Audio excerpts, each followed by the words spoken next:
Rise up!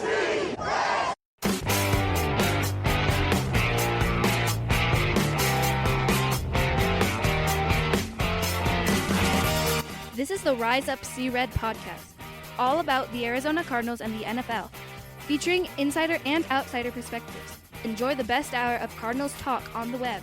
Now here are your hosts, Jess Root and Seth Cox.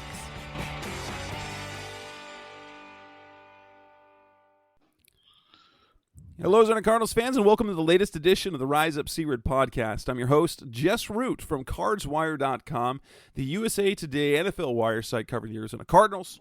Episode 371. With me recording on a Tuesday night is Seth Cox from RevengeOfTheBirds.com, the Arizona Cardinals site from SB Nation. He's also one of the hosts of the original Draft Breakdown podcast, and we have finally made it. It is week 1. I know you're tired of it. I'm getting close to tired of it.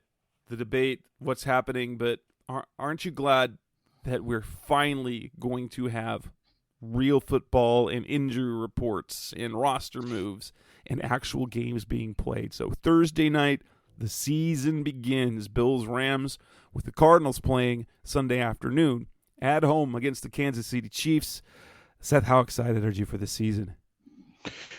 Yeah, I mean, it's just going to be so nice to not have to deal with all the speculation, and we can, the people that think that this team is destined to fail, now we can find out if that's true or if people are just, doom and gloom because maybe they're not a Super Bowl team. Maybe not. Who knows? But, I think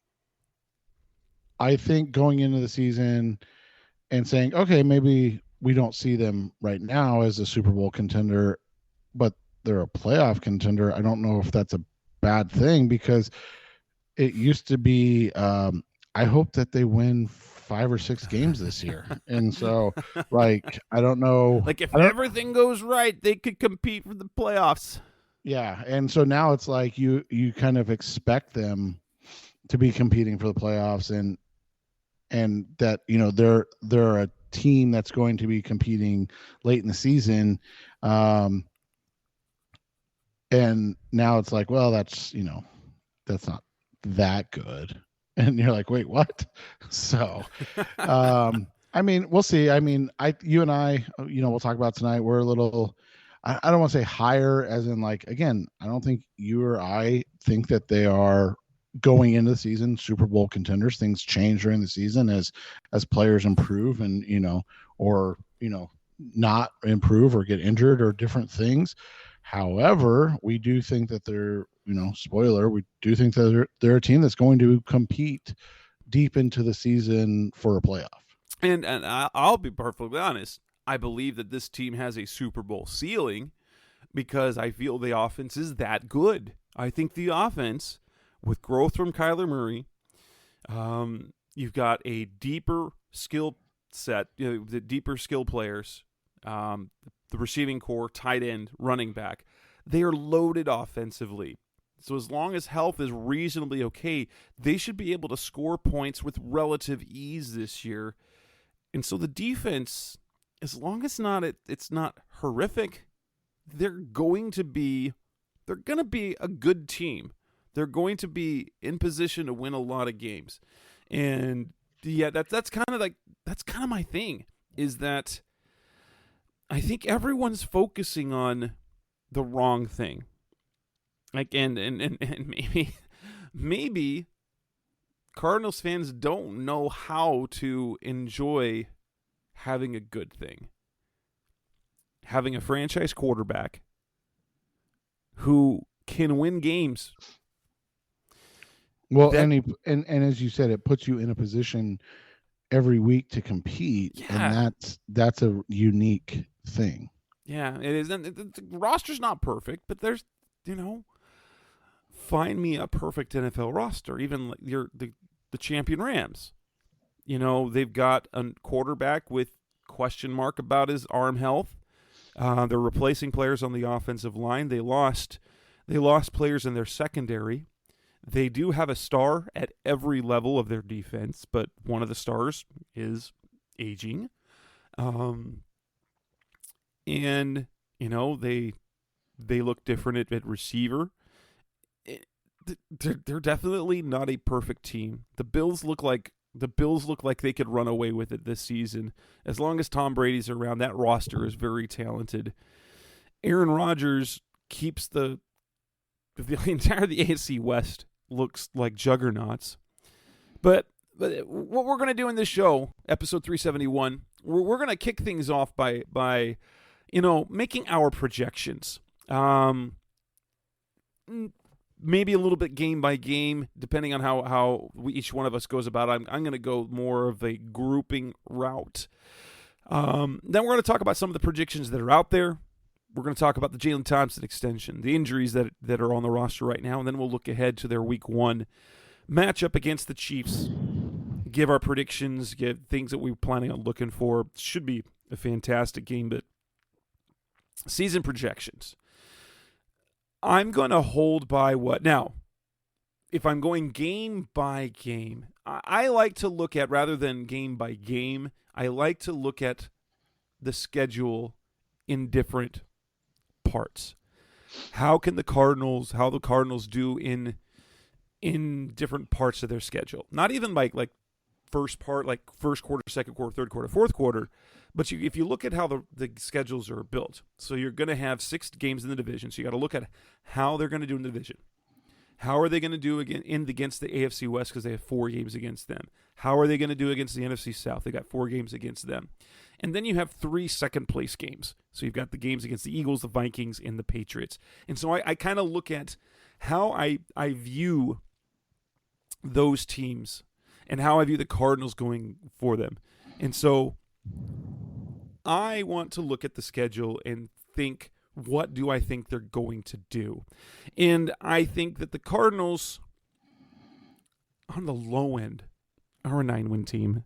Because I think they can pretty much split. I don't think it's unreasonable to think that, like, a worst-case scenario, like a low-case scenario, is kind of splitting everything. That would mean 3-3 in the division, 2-2 against the AFC West, 2-2 against the NFC South, and then 2-1, maybe worst-case scenario, going 1-2 against those second-place teams, and end up 8-9. Now, you don't want to see that, but... And then they kind of, whether they go 3-1 against one division, 1-3 against another. I mean, some people tell me you can't find 7 wins on that schedule. I'm like, how not? Like, I think you should be able to get 3 wins in the division. I think they're going to get you 4. If I'm looking at the schedule for the division, I personally think they will sweep the Seahawks and split with the Rams and the 49ers.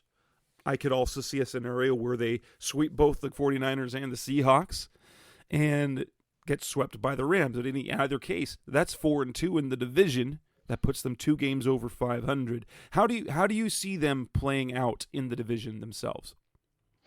Yeah, I'm with you. I think I don't see a way, barring a Kyler Murray injury, that they don't win at least 3 games in the division. And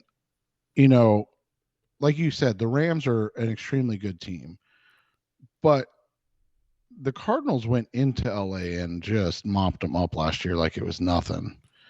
And I'm not saying that would happen again.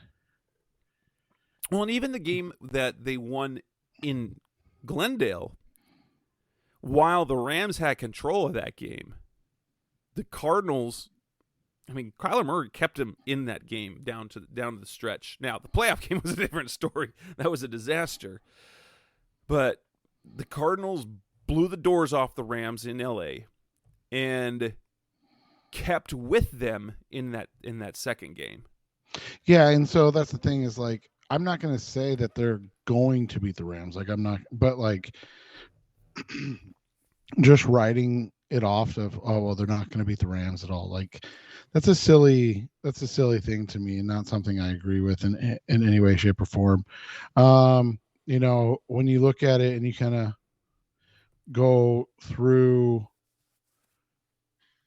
the division itself, I think you look at it and you see that there are there are at least 3 wins, and I'm with you. I think that they win 4 games in the division, and quite frankly, with how bad Seattle is likely to be, and then the question marks that the 49ers have, and then like you said, like obviously you can say this for any team, oh, if Matthew Stafford's hurt, well, then the Rams are a different team. Yeah, you can say that for any team, including the Cardinals, right? But Matthew Stafford is dealing with an arm like similar to what Carson Palmer had, I believe, in what was it, 14? Something like that. When it was like a dead arm situation. And obviously Palmer came out, they started out 9-0. It was no big deal. Oh, wait, he did miss 2 games, right? He did. So he missed the Giants game, and he missed the Broncos game that they ended up losing. Yeah, and so because Logan Thomas had to play, and so yes. that's the whole thing is like, not going to say that they're going to beat the Rams, but if Matt Stafford is having arm issues and ends up missing a game or something, it won't surprise me. Right. At well, all. And not only that, you think of how great Stafford was last year. The defense, their offensive line is, they lost Andrew Whitworth, he's retired. So, and like you said, they're a vastly different team. Yeah, if the offensive line isn't as good, it's very possible that Stafford could be more Matthew Stafford, like Lions Matthew Stafford, where he is prone to mistakes. Not that he's still a great quarterback, but what he had last year was a magical year for him, and it's kind of what we all felt Stafford could be in the right situation. He was in the right situation, but if that offensive line, he's got the arm issue. If it could linger, and he's going to if he gets hit a few more times. I mean, you never know. And so that team is not perfect by any means, by any means at all.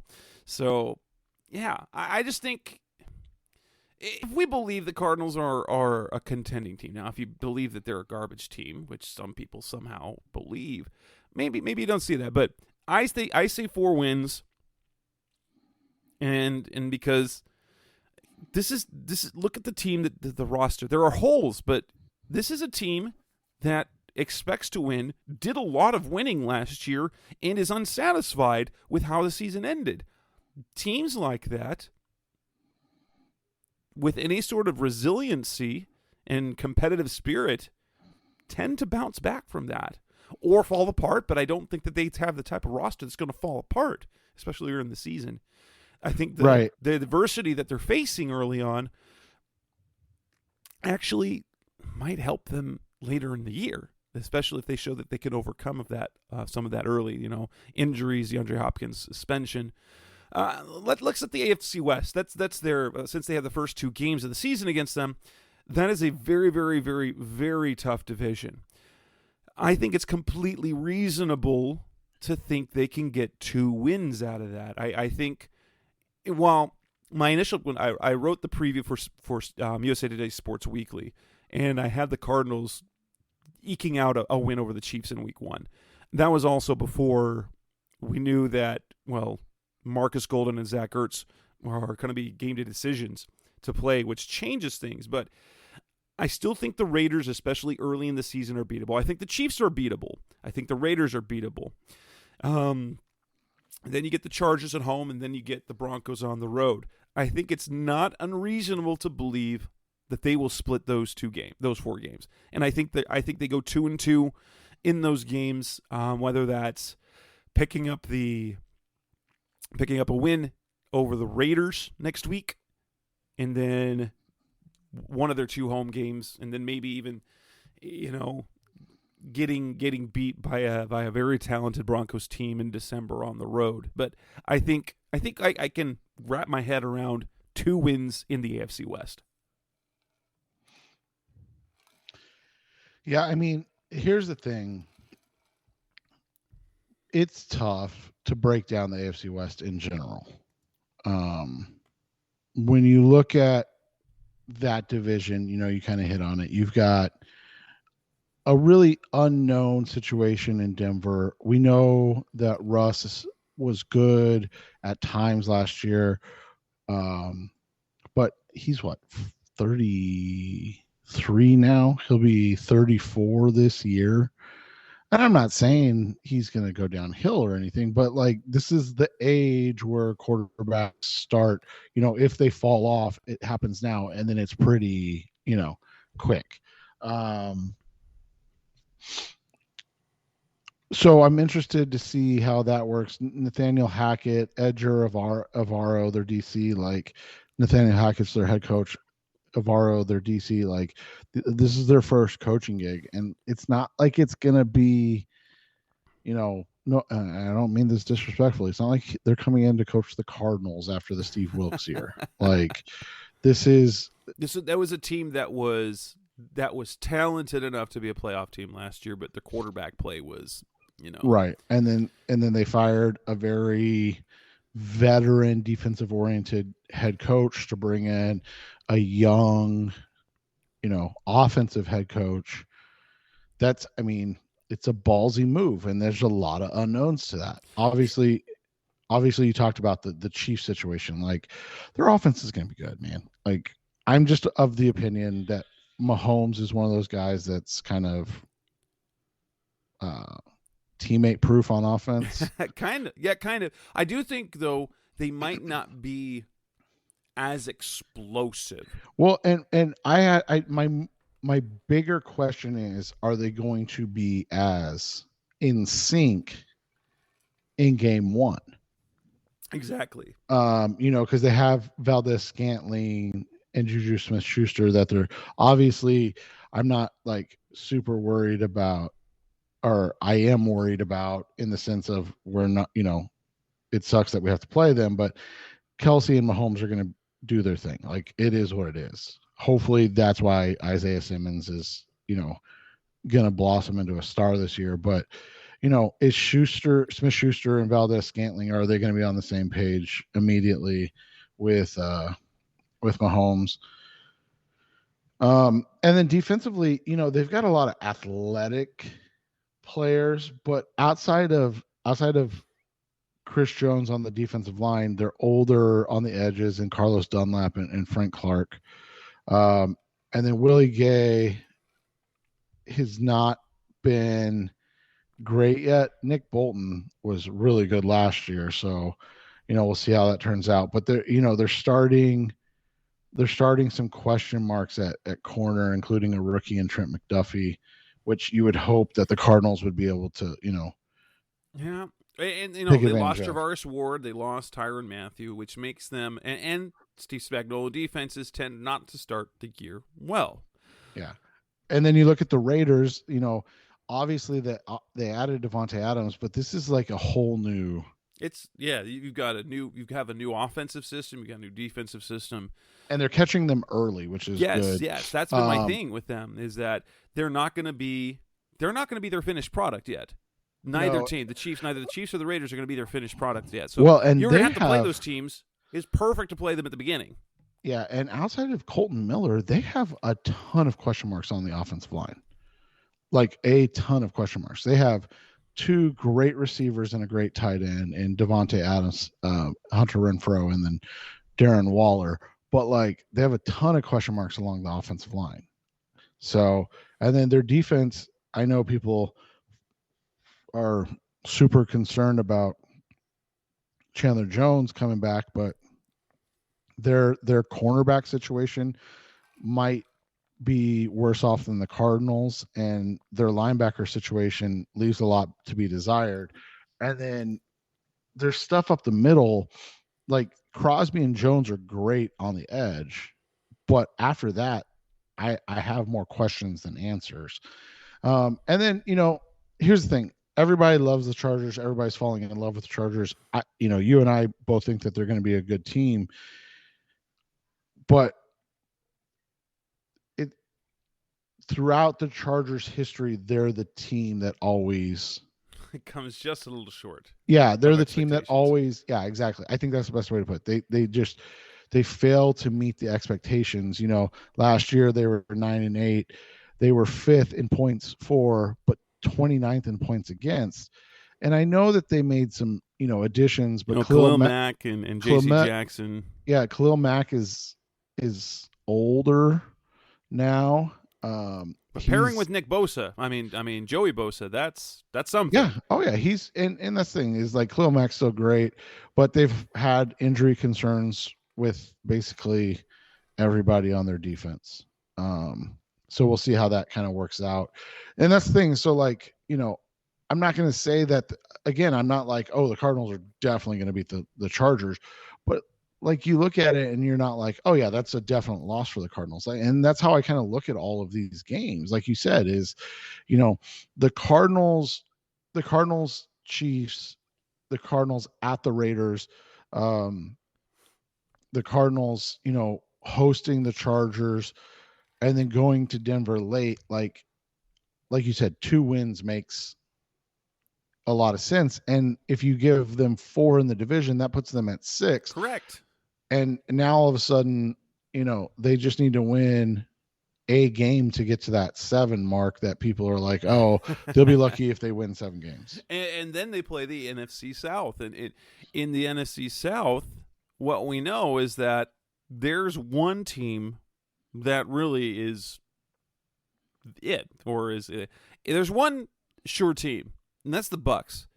And as long as Tom Brady's healthy, and let's be honest, there's some concern about that offensive line now entering this year. But then you've got 3 large question marks. You've got a Saints team, very, very good on defense, but you got Jameis Winston at quarterback. You've got a Panthers team that is a little bit better now with Baker Mayfield, but let's be honest, that's not a team that people expect to do much. And many believe that the Falcons are going to be one of the worst teams in the league. I think they're going to be a little bit better than that because I think Marcus Mariota, if he's healthy, will actually keep that team fairly steady. Well, here's my thing with Atlanta. And you broke down everything else really well. Here's my thing with Atlanta. You play them week 17, so the second to last game, January 1st. I feel like they're either going to have flopped or folded up the season, as you said, if expectations of them being that bad, or they're going to be at the point where they're trying, like they're still in it. Maybe they're sitting at 7 and 9 or 8-8, and they gotta, or I guess it would be like 7 and 8. That's 7. Right, yeah, they're 7 and 8, or 8 and 7, and they're real close. And so I think that's my question about that game, is because they do catch them so late in the season that you could get a team that's just folded up shop. They're starting Desmond Ridder, just to see what they have in him and kind of get through, just to get to one more game. Or, like you said, Mariota's influence has steadied them, and that puts them, in a position to be, I don't want to say successful, but be competitive. So again, I go into this and I say 2 wins. And I think they're going to get 3 wins in the South. And spoiler alert, Jess and I don't agree on the Cardinals' record at the end of the season, but we are very close. Yeah, I see them getting 3 wins, whether that is, and honestly, I think when the schedule came out back in May and we did our game by game predictions, I think I actually had the Cardinals going 3-1 in the AFC West and 2-2 in the NFC South, because I had them losing that game in Atlanta. That's one of those, road games that the Cardinals every year seem to have a road game stinker where they lose to a team they shouldn't, and that could be that team. That said, I think they're going to go 3-1 in that division, whether it is beating the Saints or losing to the Bucs, or heck, they lose to the Panthers again and then beat everyone else, but because they can't beat the Panthers. They haven't done it since 2013. But I think they get 3 wins in that division because I think that the NFC South's it's not that great. And the Bucks aren't as good as they were. And the Saints are a question mark. And as I've said in other shows, in terms of what we're looking at this season, I think the division winners, you have to view them like in the NFC.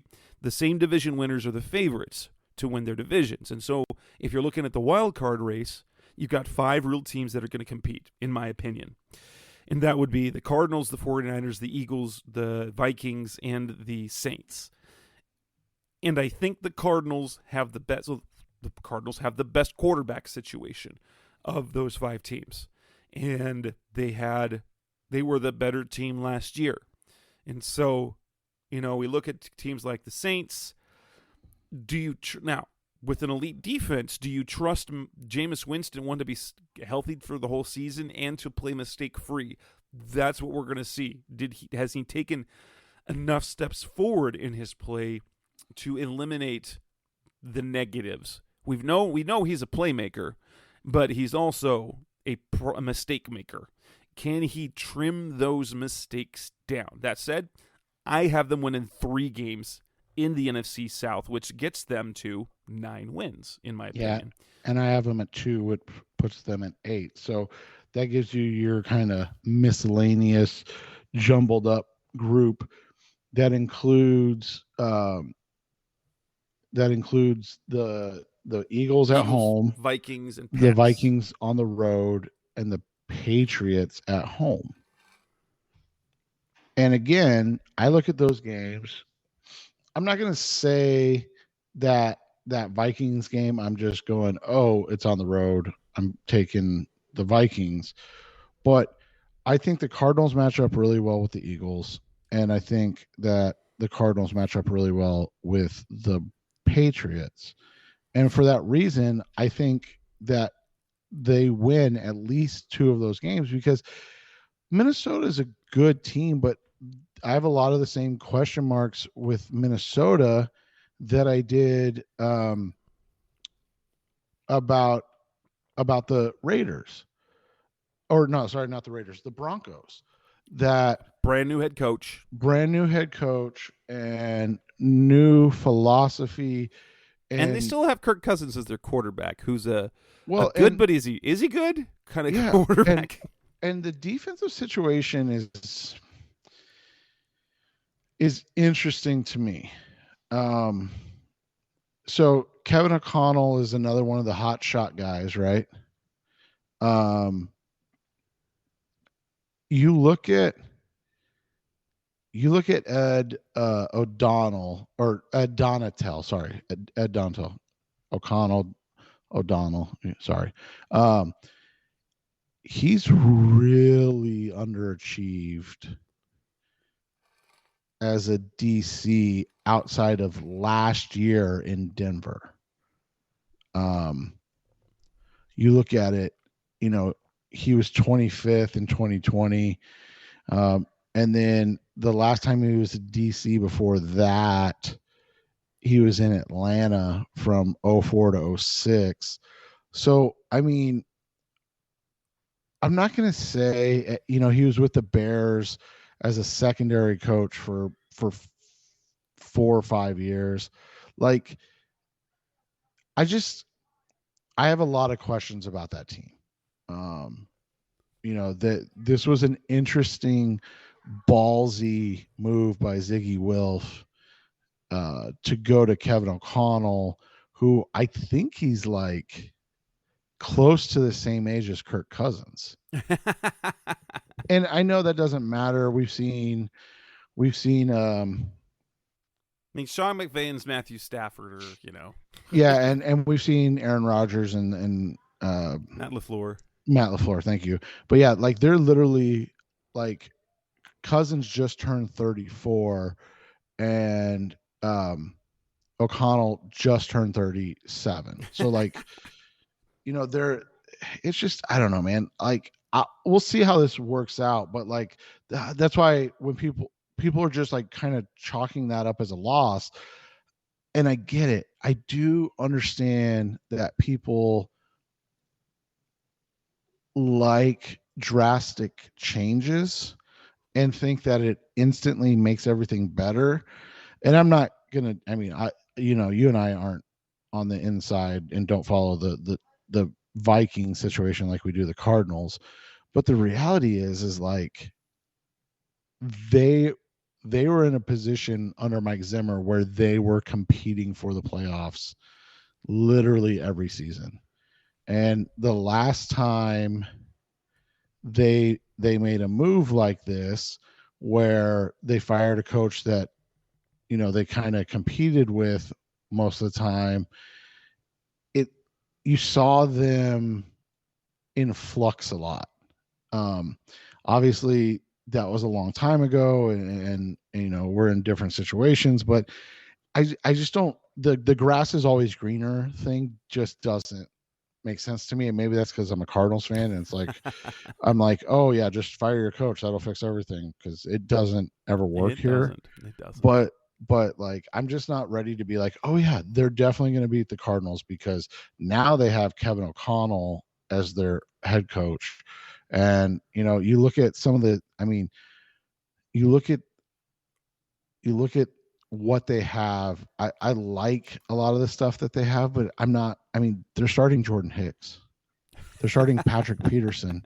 Like, it's not like they're just starting. That's true. Those are defensive players the Cardinals moved on from.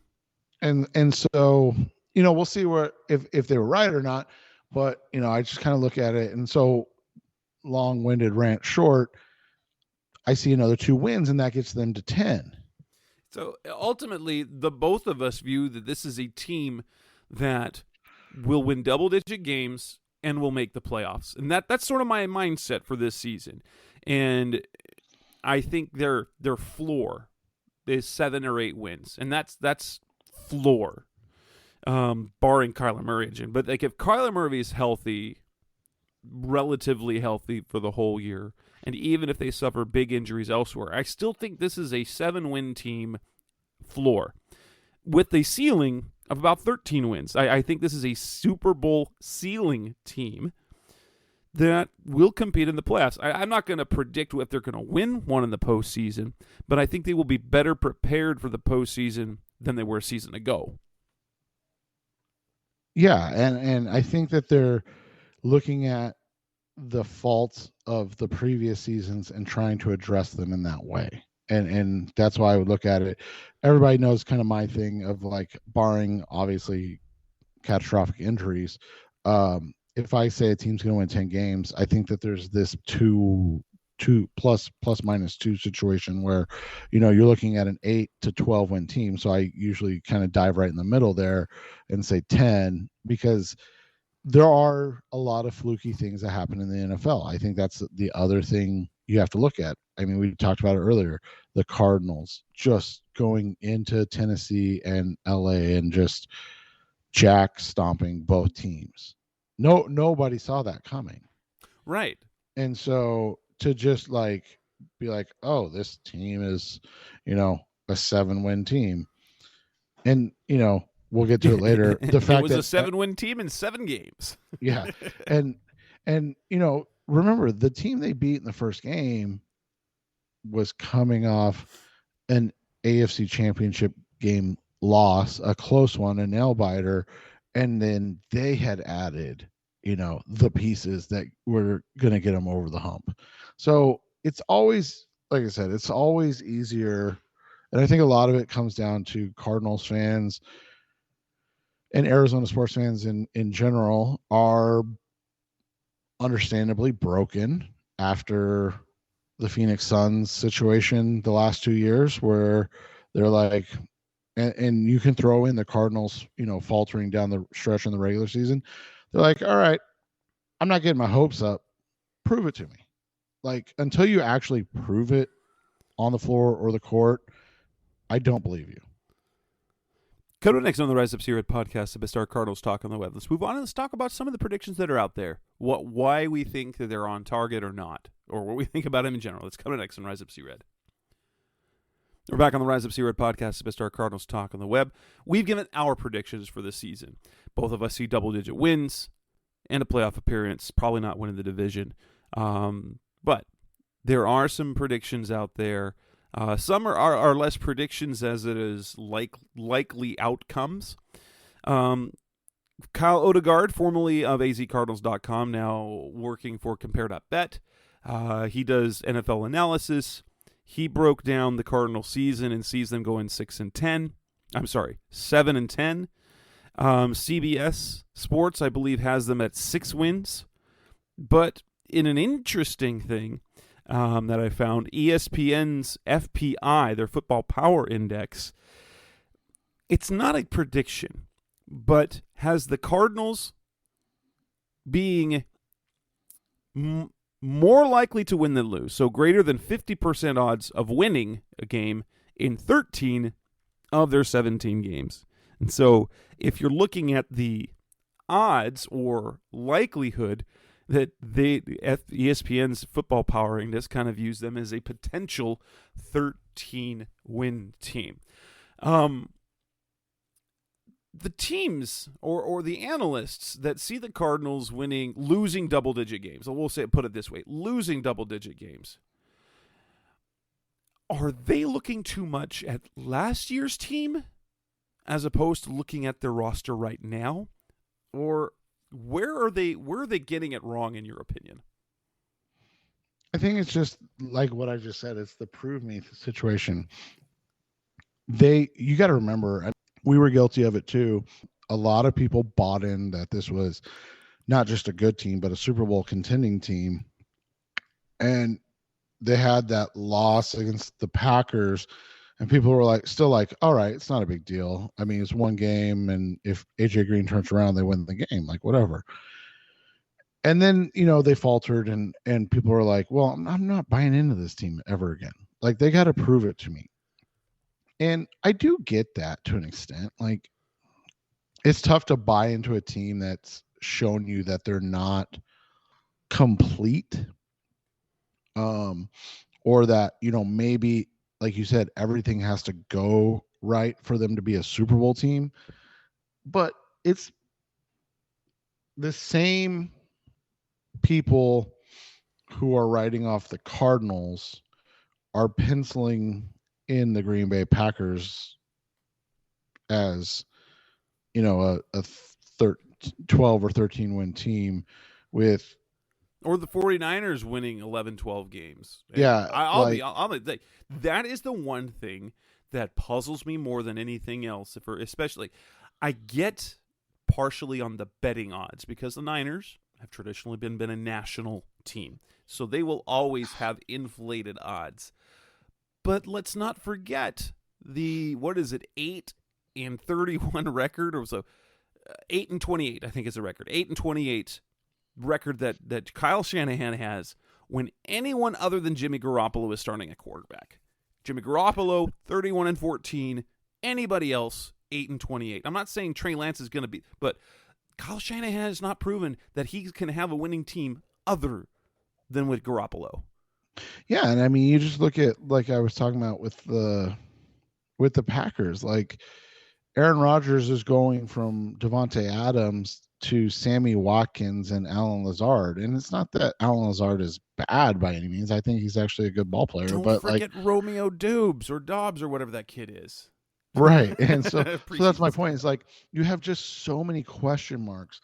Their entire interior O-line is a question mark. David Bakhtiari is one of the best left tackles in the NFL and has struggled with injuries the last couple of years. And then you go to the defense, they cut loose Zadarius Smith. They brought in Jerron Reed to replace one of their guys from last year. Name's escaping me. They just paid Devondre Campbell just an absurd amount of money. So, I mean, you look at it, there are questions, but because, like you said, there's this national kind of love for Kyle Shanahan, rightfully so. I mean, he's been a good coach. Don't get me wrong. They get a pass even though it hasn't been, I would say, great reports out of San Francisco with Trey Lance thus far. Yeah, I mean, yeah, and the fact that they didn't end up trading Garoppolo is I don't know there's going what to to be make question of marks it. the whole season. That's going to be I odd. mean, and so that's what you look at is there's just, every team has questions, but it seems like if you had a preconceived notion, and I think this is a lot of the situation, is that one, nobody expected Cliff Kingsbury to succeed here, and he's unequivocally has succeeded. So that's such a big deal. I mean, I literally just saw something like a hot take, like NFL, like 32 hot takes on the NFL season, one for each team. And one of the takes was that the Cardinals fire Cliff Kingsbury at the end of the year. I'm like, bro, they literally just signed him to a 5-year contract extension. Like, even if they went 1-16, they're not firing him to hire a new head coach, because Bidwill is not the guy that's going to fire a head coach he just extended for 5 years. Yeah, absolutely. And an interesting thing, my brother was having this conversation with me, and he was saying how he's still not sure about Cliff Kingsbury as a head coach. And I'm like, how can you not be? Like you said, great offensive. Like, no, Cliff Kingsbury has more than proven his mettle when it comes to head coaching. The adjustment that he's made offensively over the last 3 seasons, how he manages his players, what the players say about him, the improvement in wins each year. In terms of Kingsbury as a head coach, he's more than proven that he is a capable head coach in the NFL. And even though perhaps he didn't, quote unquote, deserve the job he got here, he's proven that he does deserve to be in the NFL. Right. And, I just, that's my thing is, like, I get that there's a lot of negativity around this team. And I think that's the biggest thing, is that there's this kind of stench of negativity amongst a lot of national writers. But it was interesting. I mean, like, Peter Schrager today talked about the Cardinals were going to be the wild card team. Who was the other one? I think it's on the same show. What is that? Good Morning Football? Yeah.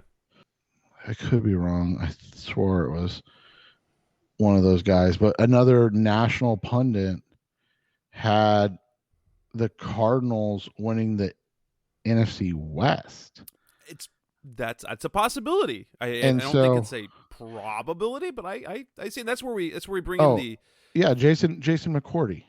That's who it was. And that's where we bring in like that the ESPN FPI, and I wrote that piece on Monday, and people have been going crazy about it. And it wasn't my numbers. If you go through like on ESPN's team pages, you look at there for each game that there is based on their football power index. It's analytically based, however that's put together. They put a percentage likelihood of winning the game, basically your odds for winning the game. And if you look at the Cardinals' schedule, that they have a higher than 50% chance of winning 13 of their 17 games, which means essentially it's not predicting a 13-4 record, but it kind of is. It's saying that they are more likely than not to be 13-4 this next season. That they have in 17 of their games, they are more likely to win than lose 13 of them. While I don't think that will happen, I don't see how that's crazy considering the offensive talent, considering the quarterback, and considering the potential on defense. But that's, again, Jess, that comes back to the reality that there's a lot of people that are just not going to buy into this team. And so, and to your point from earlier, like, so I was going through because I couldn't remember who said it. So it was Jason McCourty from Good Morning Football on the NFL Network. and he had the Cardinals as the NFC West champs. He had the Rams as a wild card team, so I mean, it's not like you're just flip flopping a position.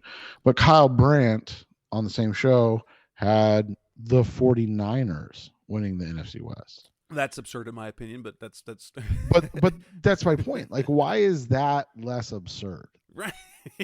Yeah, Like, just look at that. The 49ers. I keep saying about the 49ers. They're like Trey Lance is not Patrick Mahomes coming in year 2 taking over that starting job. No, he's not. And so Garoppolo, for the flaws that he had, made few mistakes. Trey Lance, if he can be more polished, so if he can be as mistake-free as Garoppolo, and then do the things that he can do physically that Garoppolo can't, okay. Basically, if he's, Josh Allen, like if he can do what Josh Allen has done in Buffalo, then that's fantastic.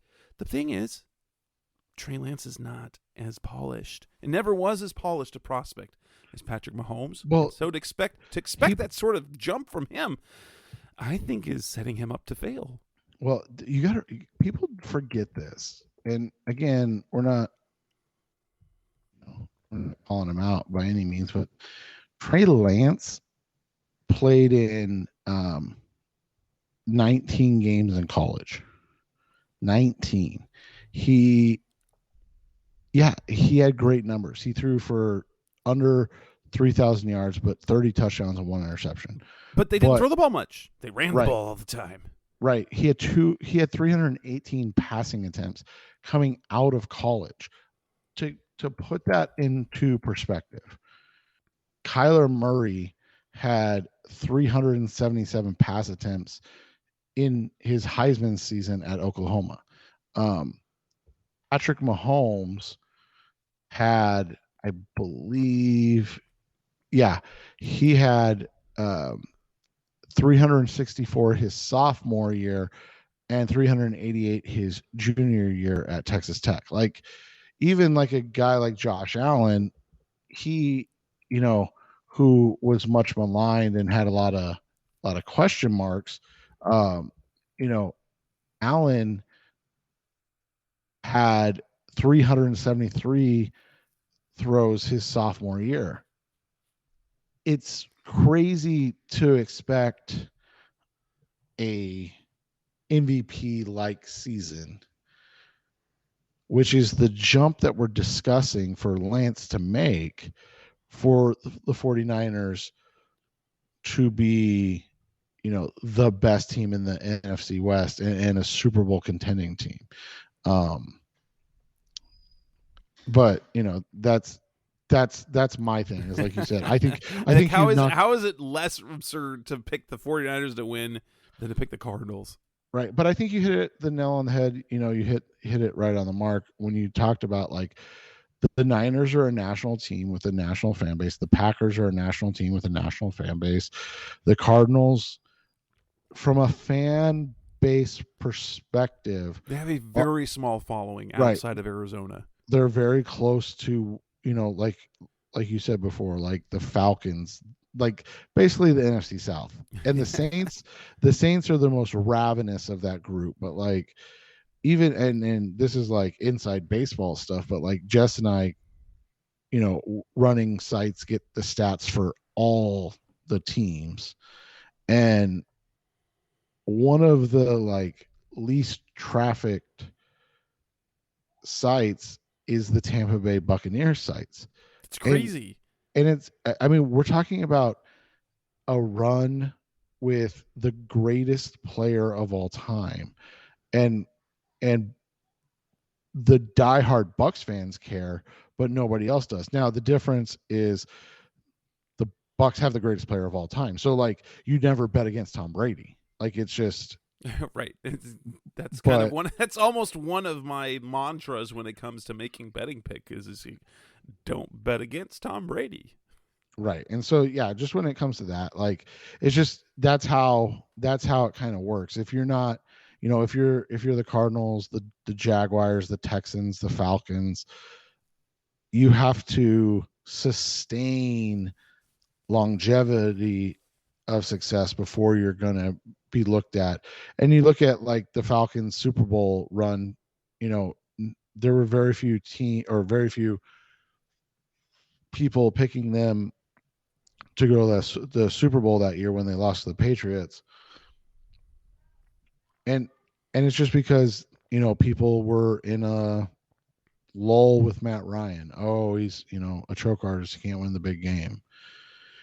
I mean, that's the thing is like when you just count people out because of one experience or that they haven't done it immediately, then that's what happens. So coming up next on the Rise Up See Red podcast, best of Cardinals Talk on the Web.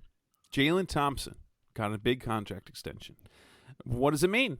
What's the deal with that? That's coming up next on Rise Up See Red. We're back on the Rise Up See Red podcast, best of Cardinals Talk on the Web. The news of the week last week was that of the contract extension for safety Jalen Thompson. We still don't have the specifics of the contract, but we know that it is a deal worth roughly just less than $40 million. Keeps him under contract through 2025. $24.5 million guaranteed, $10 million signing bonus this year. As they talk about contracts, it puts him at like $13.3 million per year on the extension, when the reality is it's more like about, because we got to include this year, it's about $10 million per year for a guy that has been ascending. I think it's a fantastic deal. We'll know more about the specifics probably Wednesday or Thursday when contract finally hits the book in the NFLPA. But 2, is Jalen Thompson perhaps the best piece of scouting the Cardinals have done in the last 10 years? Yeah, because you look at other players and you look at situations, right? With the first pick, you better get a great player. If you don't, you're fired. I mean, literally, that's how it works, right? If you have the first pick and you fail, you're fired. And quite frankly, the Cardinals had 2 no-brainers in Kyler Murray and Nick Bosa. Like, they literally couldn't have missed. The only difference would have been you would go in with Josh Rosen, who's been a bust. Buda Baker, the last decade of Cardinals drafts, people will say, oh, it was bad. There are situations that were bad. I agree. Tyrann Mathieu was a 3rd round pick, but that was more off the field based, right? Like, yeah. It wasn't based on his on the field performance. Trying to think who else in the last decade. They've had some flashes from players like late rounds. Maybe David Johnson, but like that was such a flash in the pan too. Yeah. Yeah. And so that's what the question becomes, is because, if you take out your top 50 picks, as in first 50 picks in the draft, and you say, okay, I thought Marcus Golden's been a pretty good draft pick, but like think about his second contract. It was a 2-year deal from the Giants or a 3-year deal from the Giants. It's not like he got paid. I tweeted out, I thought, Jalen Thompson's probably their best pick of the last decade. Yeah. Well, and you consider what I remember when we were getting ready for that supplemental draft, when they drafted it, I was like, there didn't seem to be anything notable about him. He didn't have he wasn't dominant in college. He didn't have great physical traits. He did not have elite athletic traits. There was nothing wrong with him. But going into that, I was like, okay, so they got someone who is slightly undersized in terms of safety. He's not small. He's not Buda. He's not Tyrann Mathieu, but he's not a great physical safety, and he's not a great athletic corner. I was like, and he's turned isn't he kind of a mix for lack of a bit, kind of a mix of both Earl Thomas and Cam Chancellor. Yeah, the way he plays, obviously he hasn't reached that level, but like his style of play, yes. He's able to do things on the back end, and then he's able to play up top and down in the box and things of that nature. When you watch him play, you see a guy that is always in the right position and does a great job of putting himself in a position to continually be successful. And a lot of that is strictly because of prep. And that's what has probably been missing for the Arizona Cardinals is getting guys that love the game and kind of eat, sleep, and breathe the game, like a Jalen Thompson does, that allows him, like you said, he's not a great athlete. Like, he's not a unique athletic freak. Take like Isaiah Simmons, for example. Right, who's a freak of nature, like legit freak of nature from an athleticism standpoint. So yeah, like that's the whole thing, is you've got a guy that has done everything right and done everything you've asked him to do, and just continues to ascend. Like, one, he in terms of having the safety, like philosophically, he erases mistakes, and rather than giving up 70-yard plays, he limits them to 15, because he's a great tackler. He's a great pursuit guy. He hits. He's a great tackler, and also last year he showed he could make plays on the ball. He arguably should have been a Pro Bowler last year. It's hard to do when you have a Pro Bowl teammate, and it's hard when you're pretty unheralded. The contract will put him on the map, and it's kind of the same thing that happened with Buddha. Buddha got the contract. It put him on the map. He got the Pro Bowls and the recognition. And so...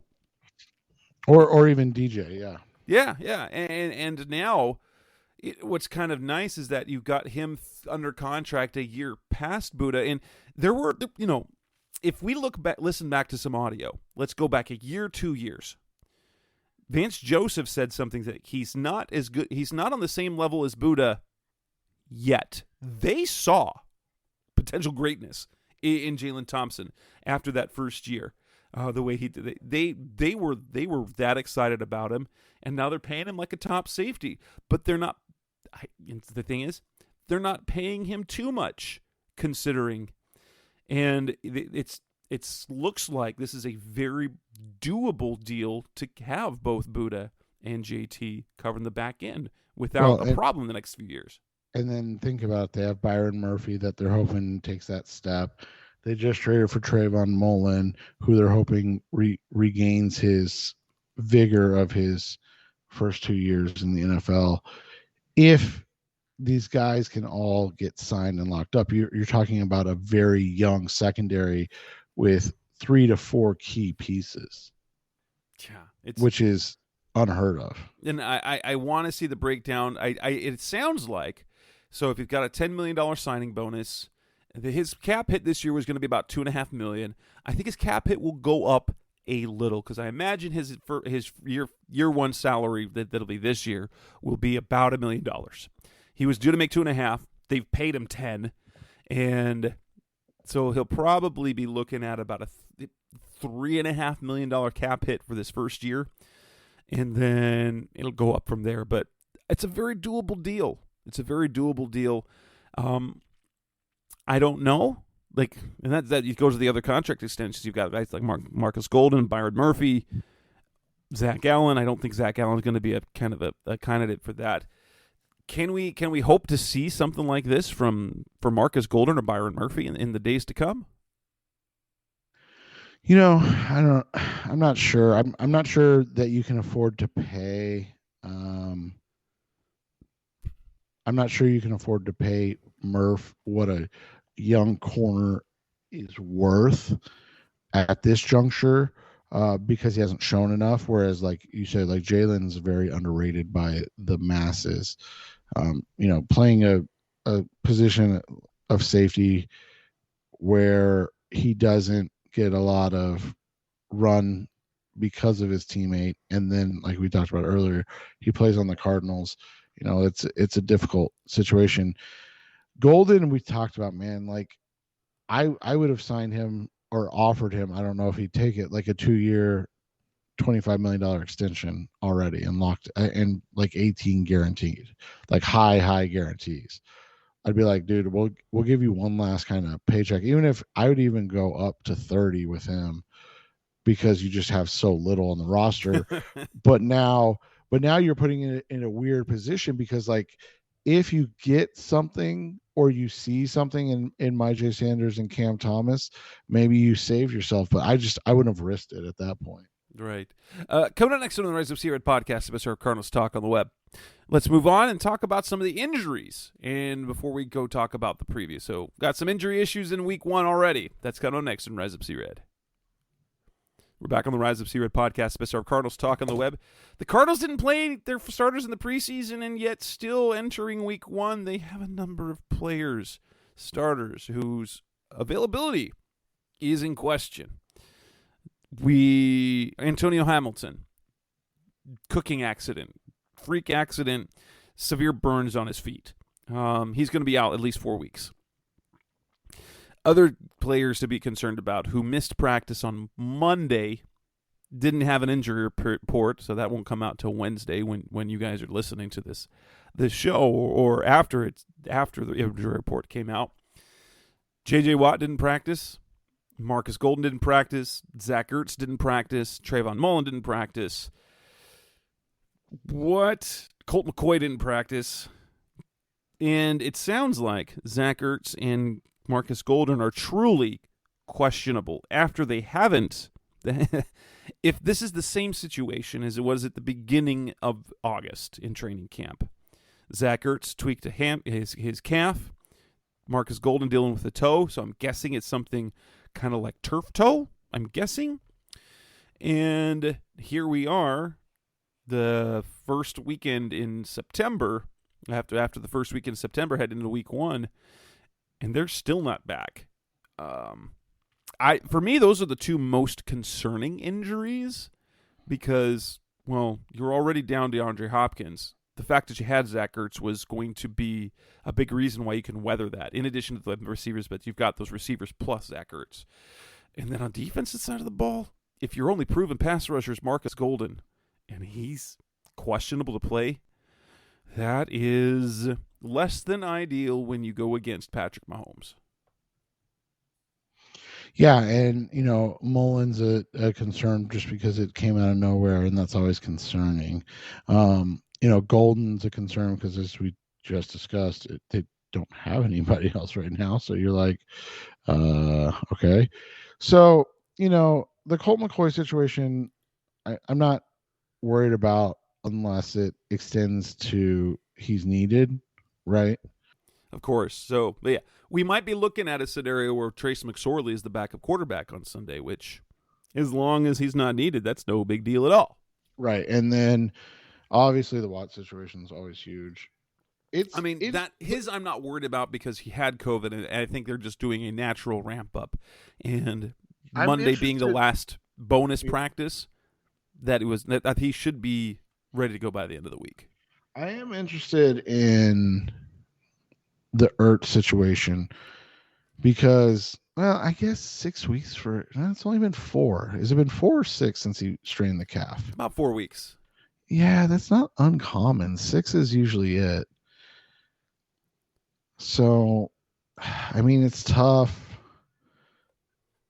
It's definitely tough, and obviously they wanted to use tight ends more. We talked about the McBride pick in and of itself.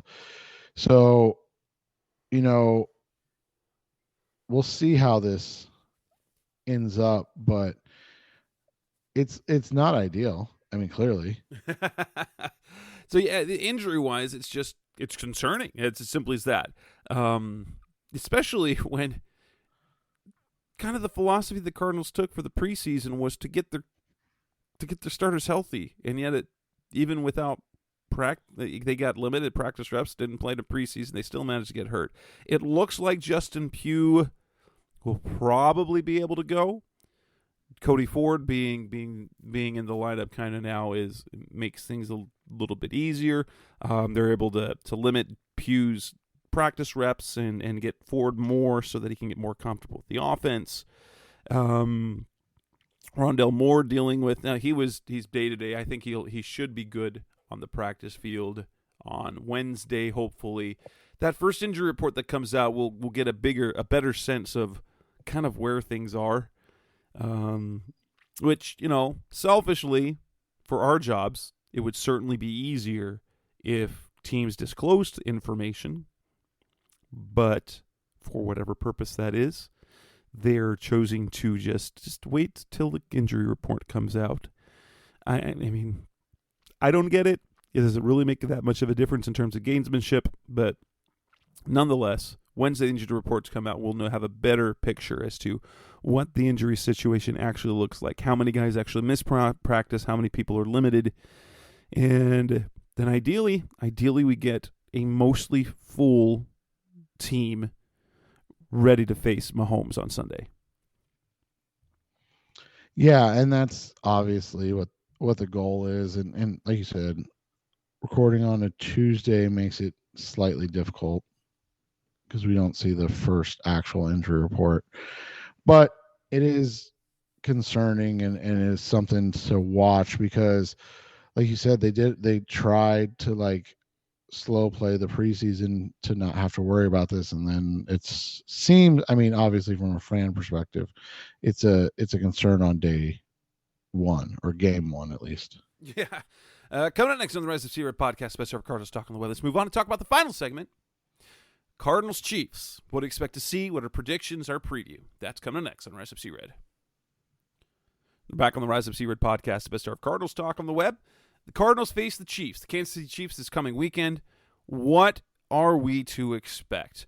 If there is one matchup that I am more excited to watch more than anything else, that would be Travis Kelsey against Isaiah Simmons, because Travis Kelsey is, if not the best, he is the second best tight end in the NFL. And Isaiah Simmons is the guy that the Cardinals drafted to handle players like Kelsey and appears to be set to be a great defensive player this year. So that is the matchup that I want to see most, and partially because if in fact Simmons can limit Kelsey, we'll have to see what that Chiefs offense looks like if they don't get anything they want with Kelsey. Yeah, and I mean, he's such a dynamic key to the game type of player, so it's just tough to stop him. And like you said, that's the point of Isaiah Simmons. It's obviously also super unfair to put it all on Isaiah Simmons, right? Right. But if he can limit, so if he can make Kelsey, like if Kelsey doesn't have a monster game, then we get to see what sort of the offensive plan is. Because the receivers that they acquired were less down the field and more middle of the field possession guys that will help move the sticks, but aren't necessarily going to give them the big explosive plays that Tyreek Hill could give you. Yeah, and so you look at it, I'm interested in what the Cardinals get from Marquise Brown, and his debut. We didn't see him at all during open practice. Shocking. It's almost like they planned that. Yeah, and then obviously the preseason he wasn't even around. And then you throw in, I am excited to see what Zaven Collins and how he matches up with that Chiefs offensive line in their run game. Totally. Very intrigued to see how the receivers are employed for the Cardinals. As if we wondered this whole time.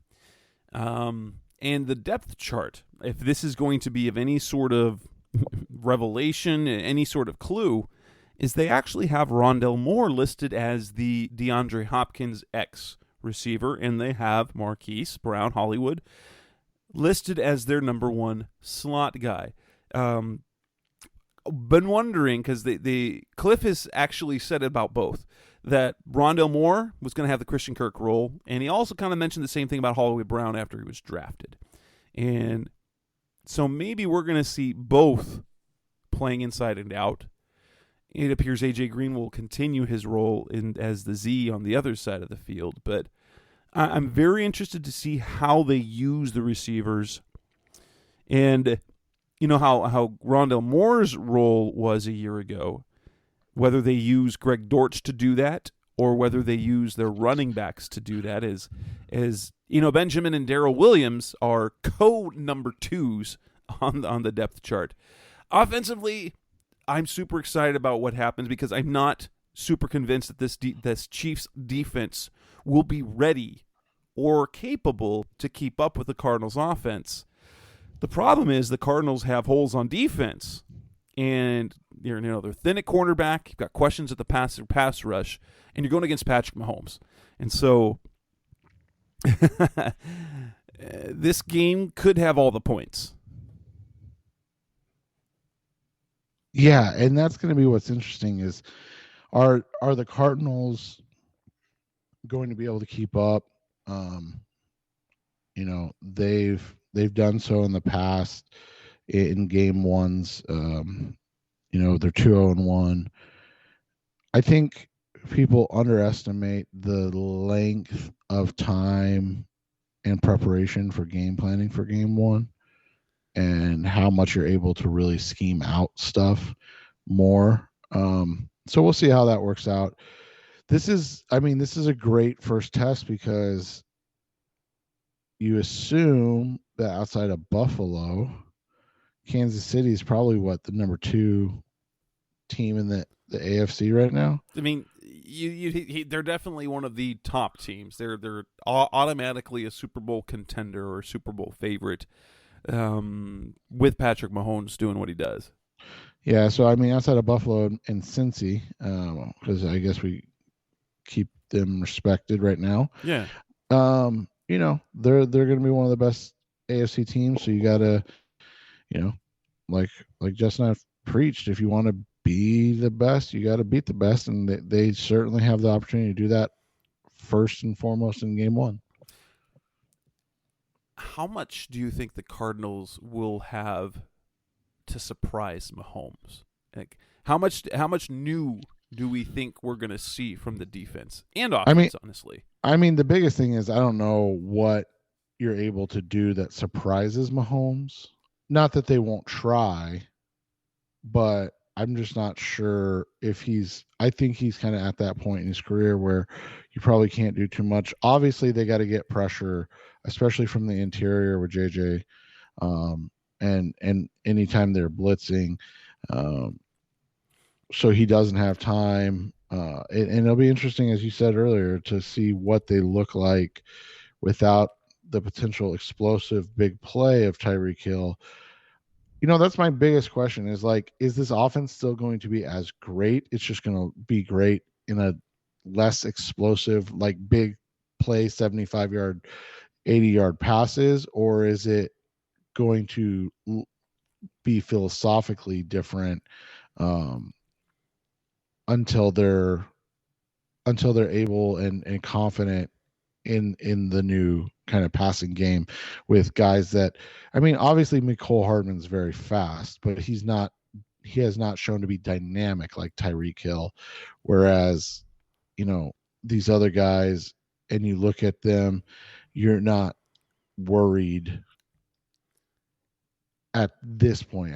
Juju Smith-Schuster's a really, really solid possession kind of big slot receiver. Sammy Watkins has 4 good games a year. Well, let's hope one of them's not against the Cardinals, right? Right, absolutely. Then you got special teams. How confident are you in the kicking game entry with Matt Prater? I obviously the preseason leaves you with questions, but I think for me, from what we saw last season, when it came to having his battery of guys, Matt Prater could be completely relied upon. In fact, that you feel like it's almost automatic. Yeah, and I'm not. I mean, you always go into the regular season with a little concern, just because. And again, we talked about Russ Wilson's age. Like Prater is what, 38, 39-ish? Yeah, I think he's 38 this year. Yeah, and so like same thing with kickers. Like they do hit a wall, and when they hit the wall, it goes down fast. But it wasn't for lack of leg strength that Prater was struggling the preseason. Just seemed like he hadn't taken enough swings. It's like kicking's kind of like golf. You got to hit the ball consistently and purely to be able to. And apparently he's got a process that he goes through. Right. So who knows? Prediction time.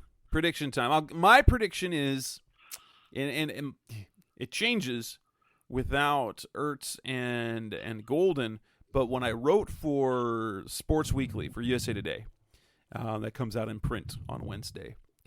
You can find it, convenience stores, grocery stores, I think.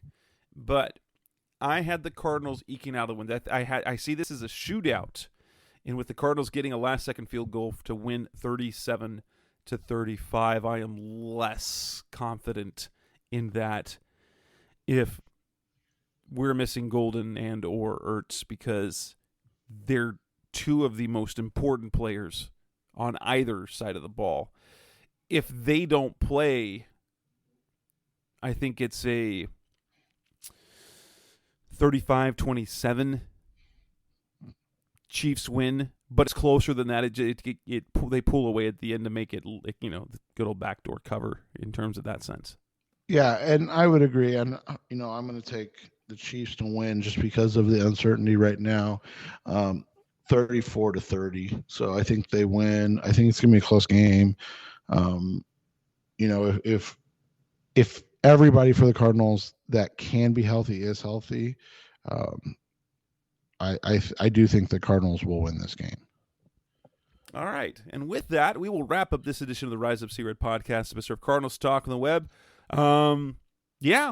We're now at the schedule where we'll be back weekly talking about the game that happened and looking forward to the game that's coming up. So we move into our regular season format.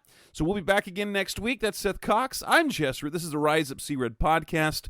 Thank you for listening. We'll be back again next week. Thanks for listening to the latest edition of the Rise Up Sea Red podcast. Listen to previous episodes and subscribe to the show on Apple Podcasts, Stitcher Radio, Audioboom, or many other podcast platforms so shows are delivered directly to your mobile device. Please give the show a 5-star rating and always support the sponsors who support the show. We'll be back soon for the best hour of Cardinals talk on the web. Rise up, Red Sea, be Red Sea Red, and of course, Rise Up Sea Red.